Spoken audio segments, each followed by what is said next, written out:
Merab, right here to your left. Obviously a huge fight, going to try to solidify that title shot, get the win streak to 10. Just tell me how significant this one feels compared to some of the other fights you've had of late. It's a big fight, but actually it feels like a normal fight. But I have I have a big challenge, Henry Cejudo. Otherwise, it's just normal fight. I'm a professional, and every fight is very serious. Especially in UFC, this fight important like before or before. Where do you think Henry is coming into this fight? Because he was here a bit ago, and on one hand he says, if I win, I'm going to get the next title shot, then I'm going to go to 145 and fight for the belt there. But if I lose, I'm done. I'm retiring. So where do you think he is mentally? Like, do you think it's bad for him that he seems to have one foot out the door a little bit? No, I think he is right place because he talks from the facts. Because if he beats me, of course he will fight for the title because he was champion, and he lost against the great champion Aljamain standing split decision, and he's big name, a very good fighter, and if he lost, then of course he's not gonna just keep fights, then get again the number one contender fight. Of course it takes time, and now he has a family, he has money, and I don't think he just wanna fight. He wants only gold, and so if he loses against me, of course he's gonna retire because it's gonna take more time to him take this spot again, and so I think he's talking from the facts, and either everything or nothing for him. And that's how his mentality. That's why he's dangerous, because I know he will try everything for win this fight, and I'm sure he's hungry, and I know how hard he wants, because that's how hard I want to, because I never got opportunity fight for the title, and I wanna have this experience, and that would be huge for me and huge for my country. Do you think that makes Henry more dangerous in the fight? Like you said, he's going to leave it all out there.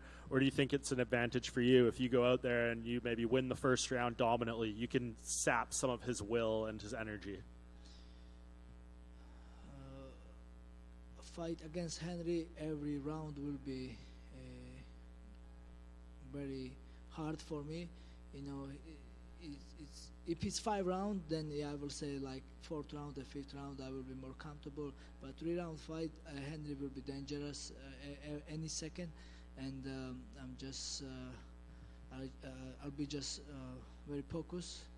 And no, I think it keeps him dangerous because I don't think. Because I think he's mentally strong. Even he knows, he has to beat me. Otherwise, he's done. And he's fighting for beat me, and he wants the belt. There is no question here. And same thing like when I was fighting Jose Aldo. He was coming from 3-fight win streak when he beat Chito Vera and all other contenders. And if he beats me, then he was supposed to fight for the title. But I beat him, and then he don't wanna go back down to Lara and keep coming again. So it's gonna be same thing, Henry. So Jose Aldo after me retire. So I think, I don't think Henry wants same thing. He wants to win the belt again after he coming from retirement. How many times do you think you can take down an Olympic gold medalist in 15 minutes? Actually, I'm not focused on this because it's a fight. He is better wrestler than me.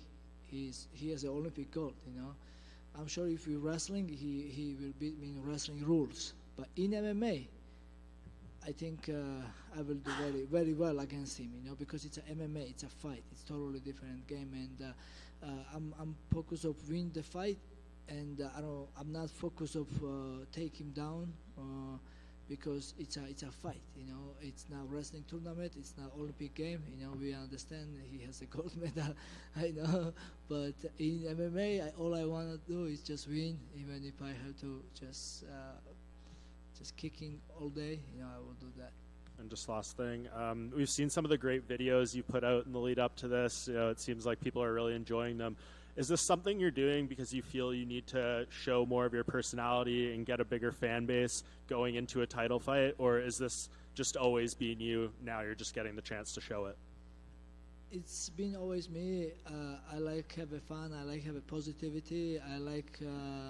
I'm fine to make fun of myself, make joke of myself, and I'm not afraid to people say some people, when 3 years ago when I accidentally when I break ice and I cut my head, and when I had this video, I posted this. I was thinking, if I post this, a lot of people will say I'm a stupid.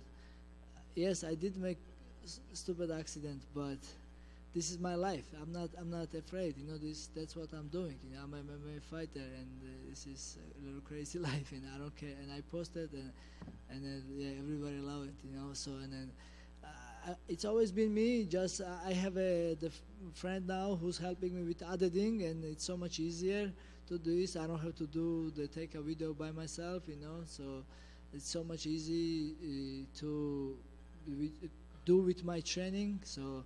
But the idea is my idea, and whatever was bothering me, like even Henry screw up my last name, and I want to teach him to how to say my last name.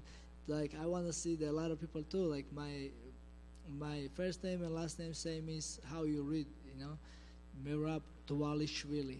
I think it's simple, easy, and also like when champion called number 6.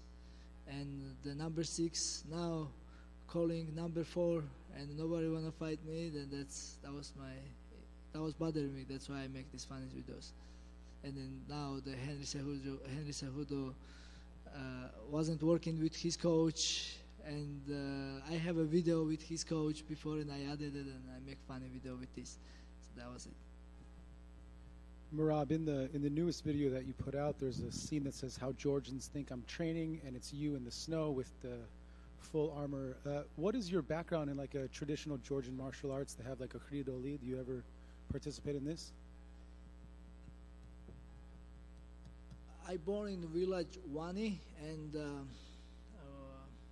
I was fighting all the time outside. We was wrestling, and I grew up very wild.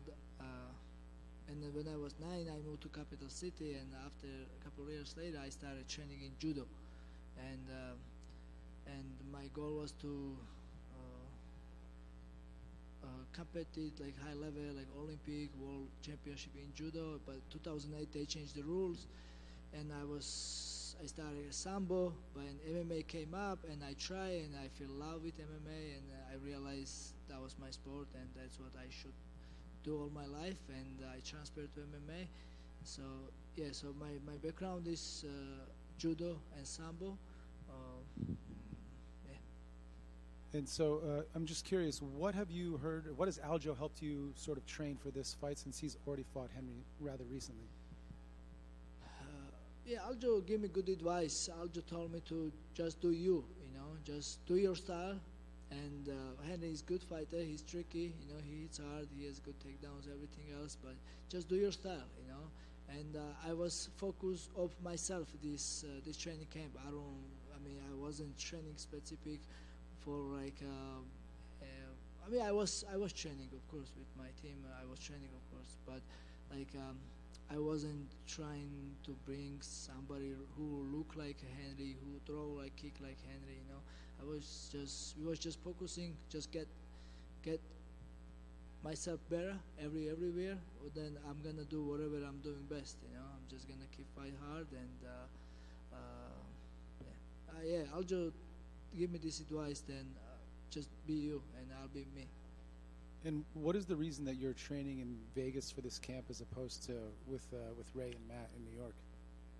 You guys know I love my team Serra Longo. But 4 years ago, when I first visit Las Vegas and training there, and so much easier, and I have so many training partners, and it's not get cold like New York, and everything is so close and so comfortable. Especially we have a UFC PI, and it's very live in Las Vegas very peaceful for me. In New York, I have so many good friends, big Georgian community, and every day I have to go somebody's birthday, or I have to pick somebody from airport, or somebody's getting married. I enjoy this stuff, and I can never say no. So this distracts me from the training. So here in Las Vegas, I'm more focused, and I training every day, and then I like the training time. Like I can go morning practice, and then go to the lunch, and then I can train nighttime again. So New York training, it's only nighttime, and you have to. It's good training, but like morning training session, I have to organize, which is I'm very busy. I'm going. If I need I need special coach for this. And anyway, so Las Vegas is very comfortable for me. Like the training style, training partners, and it's. But I still have a of course I still represent my team. Even I training at Syndicate MMA. I will be always appreciate my team Sarah Longo. This time I only have 3 corners. I can only because of I'm not main event. So and I call Metzera, and he's so cool. Of course, he said no problem, brother, do your thing. And then this time I have Metzera. This time I have a Ray Longo my corner, Aljamain Sterling, and my coach in Las Vegas, John Wood. So, and because I've been working with John Wood so much, like in personal, and so yeah. Merab over here. Do you think the fact that you helped prepare Aljo for his fight against Henry plays into your favor? Like, I already helped my teammate prepare for this guy. We learned from this guy at that fight, and now it's my turn. Now I know more about this guy. No, it's not like this.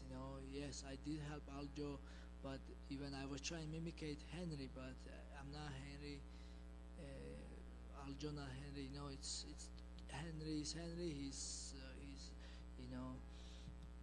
No, yeah, I did study him. I did watch his fight, but it's still challenge. It's nothing's gonna help me. I have to just do my best and just be me. Yeah.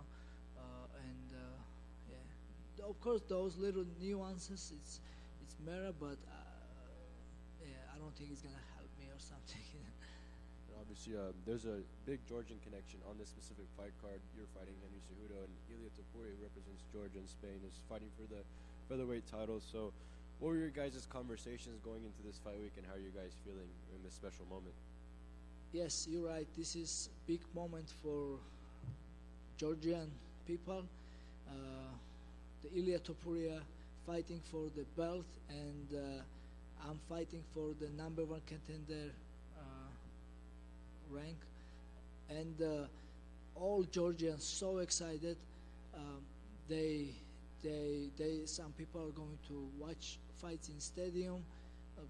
Of course, we have a channel like Santanta Sports, ESPN in Georgia. So many people buy it already, and so many Georgian who lives here in US, they are coming to fights, and then the people are coming from other countries to US, especially for this fight. And me and Ilya, we just happy for each other. I'm so happy for my brother. He deserved, and hard work pays off for him. He's so smart. He's very he's organizing everything. His training camp, everything. He's so smart and strong and hard worker. And me, this is another challenge for me. Even I think I deserved fight for the title. I don't need another challenger. I don't have to prove again that I am #1 contender, but this is what it is. I'm not making this decision. I cannot control this. Yeah, I signed the contract. Now I'm gonna fight Henry Cejudo, and but yeah, after this, we talk after, because yeah. Last one's for me. Following UFC 292, you said you showed your displeasure towards Mark Goddard and the way he stops fights. So, Yes. in case you show up Saturday night and he's officiating your fight, how would you deal with that? Yeah, like I said, I tweet, I have hobby, marcada hobby, because I'm really, when I see him, he's already like a panicking guy, like he's always stops fights early, and then I hate early stoppage. Like as you guys see, me and Marlon Moraes, like some referees can maybe stop this fight, but I came back, right? We all see that my friend Roman Dolidze got dropped, right? And then like many referees maybe will stop him, but he came back and he fought. I'd rather die there. I have a long training camp. I training for this all my life, and I'd rather go out. Like, say me what? I'm there, bro. I'm taking punches. I don't need to save it. I just saw the video, the Margada's fight, and he just quit like this. I'm nothing, man. Yeah. I'm not a guy. I'm a warrior. I'm a fighter. I don't like to quit. If I go out and yeah, and you see me, I can defend myself. But if I'm moving, if I'm react, let me fight. Okay, that's my tongue. I respect everybody. I just please, like, I wanna tell all referees, please no early stoppage. I wanna be. Please let me fight. And because it's so hard, like to. Change after we make result. We all know what happened to my second fight in UFC Atlantic City when I made the bell. Ricky Simon was trying to choke me, and I made it. But how I know is Margada was side referee, and he tell the judges and whoever commission or whatever I was in and out, and they said it's a TKO or something. But if I was out, why don't they stop me? If they don't stop me and they let me fight, they should just go to the score, who win the score. So yeah, but the judge, the referee who was in the octagon, he let me fight because he saw me. I was fighting and my eye was open. I was moving my leg and things like this, man. It's hard for me because I'm fighting. I'm there, and it's so much easier. Like you referee and you can stop early or something. It's easy for you, but it's not. I want to fight. That's it. Because I can't control. If you stop, then I'm lost. But I'm in the fight. Understand? And very last one for me. Obviously, you mentioned that you're out here, or you're out in Vegas more often now. So you are putting in work at Syndicate in Las Vegas. So what is your favorite part about putting in the work with those great fighters and coaches that are inside that gym? Everything. I love my team, and I'm still visiting back New York, Long Island. This is my second home, Long Island. And of course, I love my coaches, Metzera, Ray Longo. We have a great relationship. I love those guys. We are a team. We are family. We always will be, and I will be always appreciate. But now, yeah, I live like 95% in Las Vegas. If I'm visit New York, of course, I'm going training with my team, and then if some teammates from New York fighting, I'm gonna support, go there. But in Las Vegas, okay, there's so many things I like in Vegas. So first of all, I have a beautiful house, and I live very peaceful. I have a pool. I have a jacuzzi, which even winter time it goes hot. I can just jump in, no problem. I can hang out with my friends. And the training, like I said, it's easy. They go morning training, lunch in PI, and training again nighttime. Go home, hang out with my friends. I have a bar in my house now. Even I don't drink alcohol. My friends can come, enjoy the drinks. I'm a Georgian, and then I like to meet people. And it's in New York. Everything is hard. Nobody has time. In Las Vegas, like my friends from other states or even my country, they come in. Everybody come in Vegas. Everybody come in. Everybody have a vacation in Las Vegas, and everybody wanted to have a good time in Las Vegas. So, and then always you can have a nice, good time, have a fun, and same time you can be just training hard. And if you want, you can have a feast to it. There is so many places to hiking, running in the mountains, and like this. But New York, it's hard. Thank you. Thank you, everybody. I want to say for Georgians, გენაცვალეთ ქართველებო, ძალიან გზნობთ თქვენს მხარდაჭერას და ეს საღამო აუცილებლად უნდა იყოს ჩემი და ილიას გამარჯვების დღე და ჩვენი ერთად ზეიმის დღე. ამისთვის ყველაფერს გავაკეთებთ, მეც და ილიაც. დიდი მადლობა მხარდაჭერისთვის, რა თქმა უნდა გზნობთ თქვენს მხარდაჭერას. ასევე მინდა მადლობა გადავხადო ჩემს სპონსორებს, Sentata Sports, GA Logistics, ნაბეღლავს და პომანა ჯუს. მადლობა ყველას, გენაცვალეთ. Thank you, everybody.